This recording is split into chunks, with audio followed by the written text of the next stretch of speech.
খুবই সহজে সংখ্যা দিয়ে কীভাবে প্যারট আঁকা যায় সেটা আমরা দেখব। বাচ্চাদের যাতে খুবই সহজ হয় আঁকতে সেই বিষয়টা খেয়াল রেখে প্যারট আঁকবো সংখ্যা দিয়ে। আমরা 3 দিয়ে একটা প্যারট আঁকবো, 3-এর মতো করে, মানে তয়ের মতো করে। ওকে, এটা হচ্ছে আমাদের একটা ত বা 3 বলতে পারি। তারপর জাস্ট বা মাথাটা হচ্ছে রাউন্ড করে এখানে দিয়ে এই হচ্ছে শোল্ডারটা। তারপর এখান থেকে হচ্ছে নিয়ে এই হচ্ছে ঠোঁট, এই ঠোঁট বরাবর এই সোজা হচ্ছে এখানে সার্কেল দিয়ে চোখ আঁকবো। তারপর এটা হচ্ছে এই রিংটা আঁকবো আমরা, যেটা রেড নেক থাকে প্যারটের দিলাম। তারপর হচ্ছে লেজ, প্যারটের সবচেয়ে বেশি আইকনিক হচ্ছে এই লেজটা, লম্বা, অনেক রকমের হয়ে থাকে লম্বা, তো যে যতটুকু পারি আমরা দেব। তারপর এই হচ্ছে ডানাগুলো, এই পাশে চাইলে আমরা ছোট্ট করে ডানা বের করে রাখতে পারি। তারপর এটা বসে আছে ডালের উপর এমনটা করে, এটা হচ্ছে প্যারটের হচ্ছে পায়ের আঙুলগুলো, অ্যান্ড আমরা এখানে একটা ডালের উপর বসে আছি যে সেই ডালটাকে দেব। ডালটা কোত্থেকে আসলো? ডালটা আসছে এই গাছের এখান থেকে, গাছের গুঁড়ির একটা অংশ, আমরা গাছটা চাইলে এদিকে দিয়ে করতে পারি। তারপর হচ্ছে এই হচ্ছে আমাদের প্যারট আঁকা শেষ। আমরা চাইলে গাছটাকে আরও বেশি দৃষ্টিনন্দন করার জন্য কিছু কিছু জিনিস অ্যাড করতে পারি ড্রয়িংয়ে। এই হচ্ছে আমাদের গাছ। এখান থেকে যদি পুরো পেজটাকে কম্পোজিশন করা যায় সেক্ষেত্রে আরও ভালো হতে পারে। এভাবে রেখে দিলাম আমরা, পাতা যদি চাই আমি তুলে দিতে পারি, নতুবা নাই। শেষ। এখন আমরা এটাকে যদি কালার করে নিই, জাস্ট প্যারটে এই হচ্ছে আমাদের প্যারট।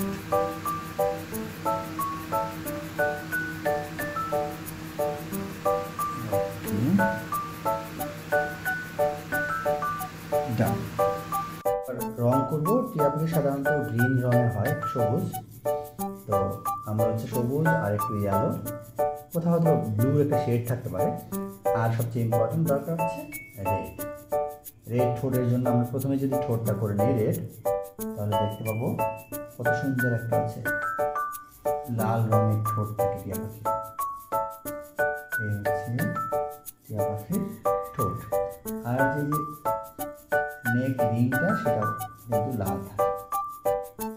ওকে, পায়ের অংশটাও লাল থাকে, আমরা লাল অংশগুলো করে নিলাম আগে। তারপর লাল শেষ, এবার চলে যাই গ্রিনে। উপর অংশটা, ও আর একটু বিষয় হচ্ছে, সরি, লালটা হচ্ছে চোখের সার্কেলের মধ্যে থাকে, সেটা হচ্ছে রেড থাকে। আমরা গ্রিন ইউজ করবো টিয়া পাখি।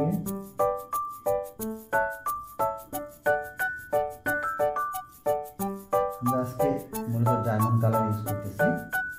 আমরা পরবর্তী ভিডিওগুলোতে আরও অনেকগুলো কালার, অনেক কালারের, বিশেষ করে pastel, pencil sketch, acrylic colour, সেই কালারগুলো ব্যবহার করে আমরা দেখাবো পরবর্তী ভিডিওগুলোতে।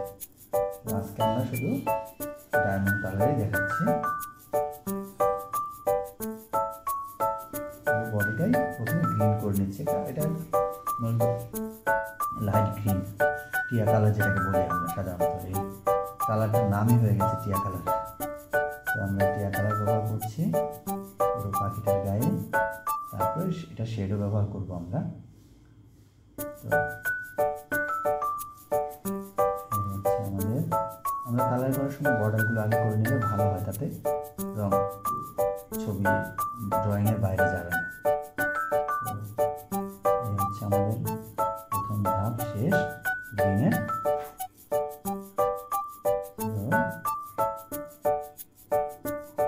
তারপরে ইউজ করবো যে জায়গাগুলোতে আমার মনে হচ্ছে যে এই বডির এখানটায় আমরা একটু ইয়েলো শেড রাখতে পারি।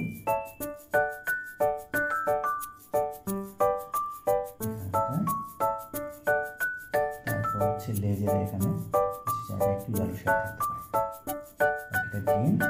আর একটু ডার্ক করার জন্য আমরা চাইলে, যেহেতু একটা গ্রিন আছে, আমরা একটু ব্লুটা দিলেই ডার্ক গ্রিনটা পেয়ে যাবো আমরা।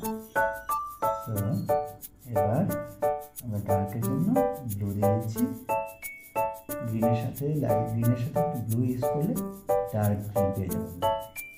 এই ডার্ক গ্রিন উইংস মানে ডানার নিচের অংশটুকু একটু ডার্ক গ্রিন দেখানোর জন্য আমি ব্লু ইউজ করে দিচ্ছি এখানটায়। সাথে এই অংশটা এই ডানার এখানটায় সহ একটু ব্লু দিয়ে দিচ্ছি। এখানটায় একটু দিয়ে দিলাম, এখানটায় একটু ডার্ক করে দিচ্ছি। হয়ে গেল আমাদের টিয়া পাখি রং করা। খুবই সহজ, একটু খেয়াল করলেই বোঝা যাবে খুবই সহজ এটা।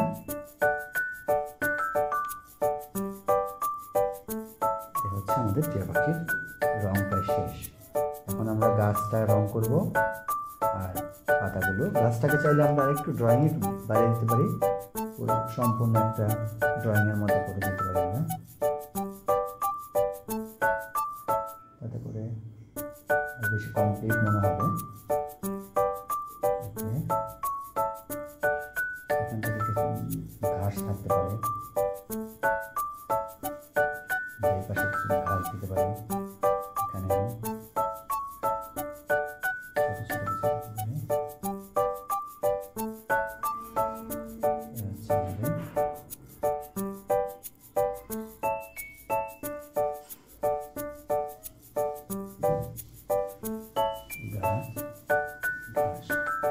এখন গাছটা সাধারণত আমরা ব্রাউন রঙে করব। চাইলে ব্রাউনের সাথে আমরা প্রথম হালকা করে দিয়ে নিচ্ছি, এখানে শেড ইউজ করা যাবে। আমরা ইয়েলো দিয়ে দেবো, ব্রাউন সেই আউটলাইনটা ঠিক করে দিয়ে তারপর হচ্ছে ভেতরের অংশটা করতে যাবো।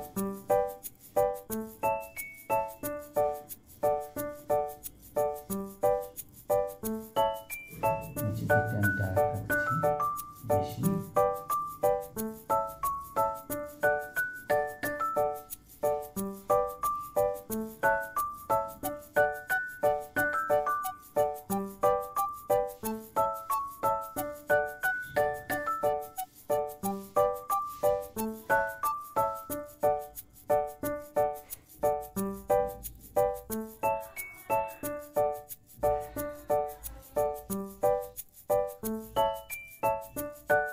আমাদের আমরা একটু জাস্ট ইয়েলো আকার দিলে হয়, কিন্তু আমরা একটু ইয়েলো দিয়ে দিচ্ছি গাছটার এখানটা।